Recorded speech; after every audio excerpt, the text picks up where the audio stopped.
चर्चा on air conditioner, ठीक है। देखो यहाँ पे भी तुम्हारा कैरियर बन सकता है, ठीक है।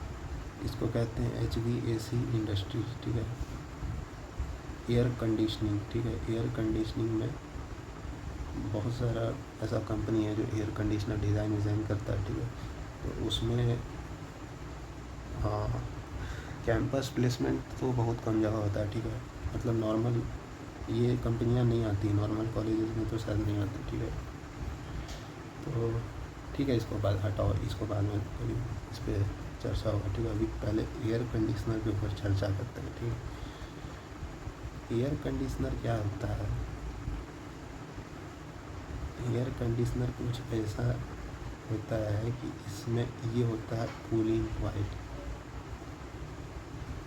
जिसका टेम्परेचर, मैक्सिमम टेम्परेचर जिस पे ये मेंटेन होता है उसको कहते हैं ब्रेटस्ट ड्यू पॉइंट टेम्परेचर, ठीक है।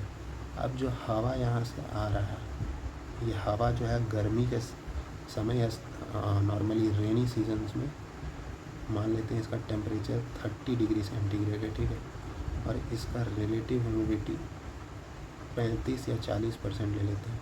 मतलब इस हवा में पानी का कण जो है काफ़ी ज़्यादा है, ठीक है। और जब ये पानी का कण हम लोग के शरीर के ऊपर पड़ेगा तो क्या होगा पता है? जो हमारा नॉर्मल ह्यूमन बॉडी है, ठीक है, इसमें हो रहा है मेटाबॉलिज्म, जो खाना खा रहे हैं उसको ये कंटिन्यूसली बाहर कंबशन हो रहा है, उसके फॉर्म में ये एनर्जी बाहर रिलीज़ कर रहा है, ठीक है। तभी तो जा कर के नॉर्मल बॉडी टेम्परेचर इतना अचीव हो पाएगा, नहीं तो अंदर ही गर्म होते जाएगा, ठीक है। Basically human body is just like an engine. Engine में ठंडा के लिए लुब्रिकेशन का ज़रूरत पड़ता है, पर यहाँ नेचुरली डिज़ाइन मैकेनिज़्म होता है। जैसे ही बॉडी को पता चलता है कि टेम्परेचर बढ़ रहा है, तुरंत ये अपना पूरा ताकत झोंक देता है इस एनर्जी को बाहर निकालने में, पसीने के फॉर्म में। पसीना जो निकलता है ना, ड्रॉपलेट्स ऑफ वाटर, ये इसके फॉर्मेट में हम लोग को कूलिंग होता है, ठीक है, हमारे बॉडी में। अब ये कूलिंग तभी हो पाएगा जब सराउंडिंग में जो एयर पड़ा हुआ है उसमें एयर का क्वांटिटी थोड़ा कम है, ठीक है। तभी तो ये इससे एयर को वाटर वेपर का क्वांटिटी, मतलब मॉइस्चर क्वांटिटी कम है, ठीक है। तभी तो यहाँ से वाटर इसमें जाएगा, अदरवाइज इसमें वाटर घुसेगा ही नहीं। अगर इसका रिलेटिव ह्यूमिडिटी 70% है तो काहे को ये पानी लेगा, ठीक है। पानी लेगा नहीं तो फिर क्या होगा कि बॉडी जो है और पसीना निकालेगा। बॉडी को लगेगा कि इतना पानी निकालना सफिशिएंट नहीं है, और पानी निकालेगा, और एक टाइम आएगा कि डिहाइड्रेशन से आदमी का मृत्यु हो जाएगा, ठीक है। तो ये सब सिचुएशन भी आता है कहीं कहीं जगह, सब जगह नहीं। मतलब केरला साइड में देखो, केरला साइड में काफ़ी कम, बहुत कम ह्यूमिडिटी होता है, ठीक है। अब ऐसा नहीं होता है कि मरने का स्थिति आ जाता है, लेकिन हाँ डिहाइड्रेशन बहुत ज़्यादा होता है वहाँ पे लू वगैरह नहीं चलता है केरला में या सदर्न पार्ट ऑफ इंडिया में, ठीक है। अच्छा चलो वो सब बकवास चीज़ें, ठीक है। इंटरव्यूज़ के लिए सब बता देते हैं कि कहीं। अब देखो यहाँ से जो एयर आ रहा है ये इस कूलिंग कॉइल से पास होकर के यहाँ से निकला, ठीक है। एक्चुअली में इस 30 डिग्री सेंटीग्रेड वाले एयर को पहुँच जाना चाहिए था -20 डिग्री सेंटीग्रेड पे, ठीक है। पर ये आइडियल केस था, एक्चुअल लाइफ में ऐसा नहीं होगा। एक्चुअल लाइफ में क्या होगा, यहाँ से सारा का सारा एयर यहाँ से थोड़ी पास करेगा इस कूलिंग कॉइल से। कुछ एयर जो है यहाँ से बाईपास होकर निकलेगा, ठीक है, जिस वजह से यहाँ से जो फाइनली जो निकलेगा और बाईपास होगा, फाइनली जो यहाँ का टेम्परेचर अचीव होगा वो 0 डिग्री के आसपास होगा, ठीक है। तो इसको देखेंगे बाईपास फैक्टर। फ़िलहाल अभी इतना देख लीजिए कि 0 यहाँ पे अचीव होगा, ठीक है, 0 डिग्री सेल्सियस से बाहर निकलेगा।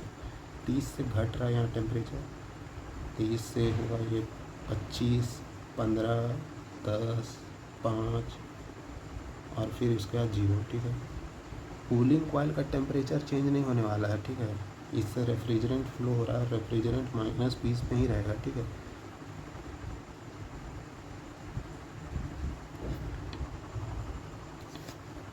एक्चुअल में जो काम फ्रिज में होता है वही काम यहाँ भी हो रहा है, ठीक है।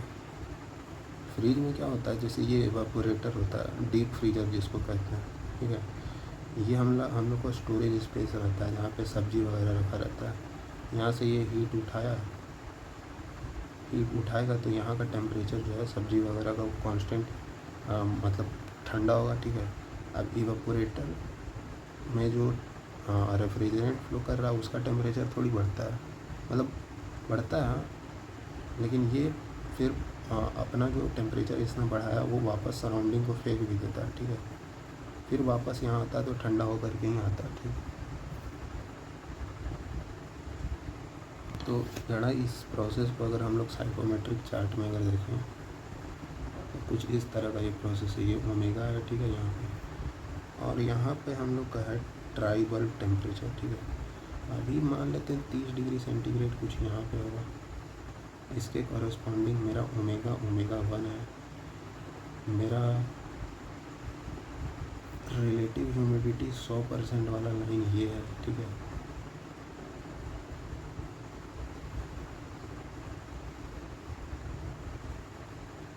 ये वो लाइन है, जैसे इस टेम्परेचर पे मैक्सिमम इतना ओमेगा हो सकता है, इस पे इतना हो सकता है, अभी अपने वाले पे इतना हो सकता था, ठीक है, लेकिन अपना थोड़ा कम है, ठीक है। अब जब हम इसमें इंटर कराएं पानी को, एयर को 30 से पहले हम जा रहे हैं टेम्परेचर कूल कराते कराते मान लेते हैं यहाँ कूलिंग जो है वो कुछ 10 डिग्री तक अचीव होता है, ठीक है। अब 10 से 0 तक का सफ़र इधर नहीं जाएगा, ठीक है। इधर जाने लगा तो ये रीजन हम लोग का एग्जिस्ट ही नहीं करता है, ठीक है, क्योंकि हम बोले ना कि इस टेम्परेचर में मैक्सिमम वाटर होल्डिंग कैपेसिटी इतना है, इससे ज़्यादा नहीं हो सकता, इस पे इतना हो सकता है, इससे ज़्यादा हो ही नहीं सकता। मतलब इस टेम्परेचर पे अगर इधर चले गए, इस टेम्परेचर पे इतना ही पानी होल्ड कर रहा है और आप बोल रहे कि इतना और है, ये पॉसिबल नहीं है, ठीक है। ये मैक्सिमा था, ठीक है। उसके बाद इसको इसी लाइन के अलॉन्ग मूव करना पड़ेगा। 0 डिग्री सेल्सियस कुछ यहाँ पे पहुँचा तो एक्चुअल प्रोसेस कुछ यहाँ से यहाँ तक है, ठीक है। जिस पे ये बाहर निकला, ठीक है, वो 0 था, ठीक है। ये हुआ हम लोग का कूलिंग, सेंसिबल कूलिंग, और यहाँ से यहाँ तक हुआ डीह्यूमिडिफिकेशन। ये 10 से लेकर 0 डिग्री सेल्सियस पे मेरा पानी जो है वो बाहर निकला, ठीक है। अब आते हैं हम लोग बाईपास फैक्टर कैलकुलेशन पे, ठीक है। बाईपास फैक्टर कैलकुलेशन देखो कुछ नहीं है, 1 किलो पानी था जिसमें से MC अमाउंट का 1 किलो पानी नहीं, 1 किलो वाटर वेपर का, इसमें MC अमाउंट का जो मॉइस्ट एयर है, मॉइस्ट एयर, वाटर वेपर भी नहीं, मॉइस्ट एयर है, ठीक है। इसमें MC अमाउंट का ही एयर जो है सिर्फ इस कूलिंग सर्किट से पास हुआ, बाकी यहाँ से बाईपास हो गया। तो बाईपास होगा तो इसको इसका सुविधा मिलेगा ही नहीं, ठीक है। आइडियली तो यहाँ पे टेम्परेचर अचीव हो जाना चाहिए था TC पर, अचीव होगा TC से कम, ठीक है। तो ये फाइनली जिस इंथैल्पी पे ये निकलेगा वो होगा मान लो H आउट, ठीक है। अब जरा एनर्जी बैलेंस हम लोग परफॉर्म करें, ठीक है। MC इंटू HC प्लस का 1 माइनस MC इंटू H1, ये तो H1 पे ही जा रहा है ना, is equals to 1 minus MC plus MC यानी 1 इंटू H आउट, ठीक है। ये आ गया हम लोग का इक्वेशन। यहाँ से अगर हम MC का वैल्यू निकालें तो ये आता है मेरा H1 माइनस का H out by H1 minus HC, ठीक है। एक्चुअल में बाईपास फैक्टर ये ऐसे ही डिफाइन किया जाता है कि मैक्सिमम इंथैल्पी H1 से घट करके, मान लेते हैं इसका टेम्परेचर TC है तो इसका इंथैल्पी HC है, ठीक है। मैक्सिमम इंथैल्पी जो है इसका, ठीक है, वो H1 से घट के HC आ जाना चाहिए था, इसका औकात इतना था, पर ड्यू टू बाईपासेज ये घट के सिर्फ यहाँ तक आ पाया, तो इतना अचीव नहीं हो पाया। तो जितना नहीं अचीव हो पाया प्लस बाई जितना अचीव हो पाता, इसी का रेशियो को कहते हैं बाईपास फैक्टर। इंथैल्पी के टर्म्स में एक्चुअल ये इसका डेफिनेशन है, पर बुक में क्या रहता है कि एक्चुअल टेम्परेचर जो नहीं अचीव हो पाया डिवाइडेड बाई जितना उसका औकात था। टेम्परेचर के टर्म में डिफाइन होता है, मानते हैं, लेकिन अंडर स्पेसिफिक कंडीशन कि अगर हम माने एज्यूमिंग नो कंडेंसेशन, तब ये जा कर के फार्मूला जो है देखो कैसे आएगा। एंथैल्पी का फार्मूला जो होता है CP प्लस का 1.88 क्या था यार 2500 प्लस का सॉरी ओमेगा टाइम्स 2500 प्लस का 1.88 ये रहता है।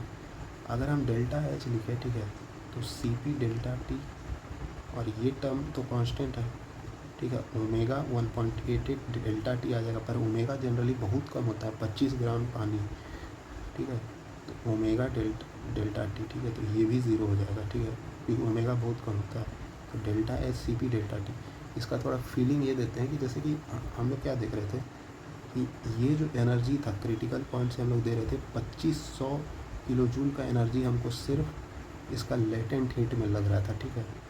लेटेंट हीट में जब इतना एनर्जी लगा और ये वेपराइज होकर के इस 3 पॉइंट पे आया तो अब ये एनर्जी चेंज नहीं होगा ठीक है, अब सिर्फ हम लोग को कूलिंग करने के लिए इतना एनर्जी देना पड़ेगा बस ठीक है। लेटेंट हीट जो हो गया सो हो गया ठीक है, इसका फिजिकल फील यही है ठीक है। मतलब अब एयर को कितना लेटेंट हीट हम लोग को मिलेगा, एयर को कितना मेरा सेंसिबल एयर कितना टेम्परेचर ड्रॉप होगा एयर का CP टाइम्स, और ये स्पेसिफिक एंथैल्पी है ठीक है, एयर का टेम्परेचर होगा CP times T1 minus T out, CP cancel हो जाएगा divided by T1 minus TC। ये होता है बाईपास फैक्टर का actual definition under condition definition. Condition क्या है, नो कंडेंसेशन ठीक है। और 1 माइनस MC यानी 1 माइनस बाईपास फैक्टर को कहते हैं हम लोग एफिशिएंसी। अरे यार सबसे बड़ा गलती तो हो गया यहाँ पे मेरे से कि MC बाईपास फैक्टर नहीं है, बाईपास फैक्टर हो जाएगा 1 माइनस MC, जितना एयर बाईपास हो रहा है ठीक है 1 माइनस MC ठीक है। तो बेसिकली देखो ये रेशियो उल्टा आ जाएगा बस और कुछ नहीं होगा, इसको कहेंगे एफिशिएंसी। तो बाईपास फैक्टर मेरा इसका उल्टा आएगा, तो 1 माइनस करें इससे तो T1 माइनस का TC माइनस T आउट हो जाएगा, sorry T out minus TC upon में T1 माइनस TC, ये होगा बाईपास फैक्टर ठीक है। अच्छा ये अगर नहीं समझ में आ रहा है तो फिर से सुन लेना कि ये कंडीशन मेरा एक्चुअल कंडीशन था ठीक है MC के लिए H1 माइन। अगर बाईपास फैक्टर कोई अगर डिफाइन करने का है तो ये डेफिनेशन मत देना कि देखो T1 इनिशियल टेम्परेचर था, T आउट पे वो बाहर निकला जो कि कूलिंग कॉइल का टेम्परेचर से तो कम ही होगा, तो जितना वो बाहर नहीं निकल पाया T out minus T1 minus TC। अच्छा यहाँ पे भी देखो, यहाँ पे उल्टा पुल्टा हम लोग कर लिए थे ठीक है। T आउट में जितना नहीं निकल पाया और जितना इसका कैपेसिटी था, मान लो ये 30 डिग्री सेल्सियस पे था और -20 पे ये पहुँचता, लेकिन पहुँचा कितने पे, 0 पे, तो जितना नहीं पहुँच पाया 20 ठीक है, हाँ 20 नहीं पहुँच पाया, और जितना पहुँच पाता यानी 50, ये हो जाता है इसका बाईपास फैक्टर।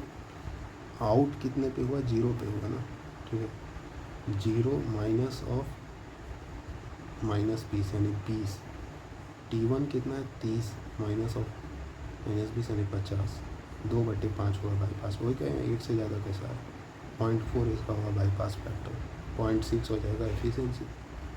जितना नहीं अचीव हो पाया और जितना एक्चुअली अचीव हो पाता अगर बाईपासेज नहीं होता तो ठीक है, बाईपास फैक्टर। अच्छा ये सुन लो, ये पॉइंट नो कंडेंसेशन का मतलब क्या है कि कल हम लोग एक चीज़ देखे थे, 25 ग्राम एयर के पास भी अगर कोई बोले कि 25 ग्राम 1 kg एयर में 25 ग्राम वाटर वेपर है तो इसके कॉरस्पॉन्डिंग 62 किलो जूल पर kg एनर्जी आ रहा था, और 1 kg वाले एयर के पास जो है मात्र रिमेनिंग कितना 20 किलो जूल एनर्जी आ रहा था। तो भूल के भी 25 ग्राम सोच के इसको नेगलेक्ट मत कर देना ठीक है।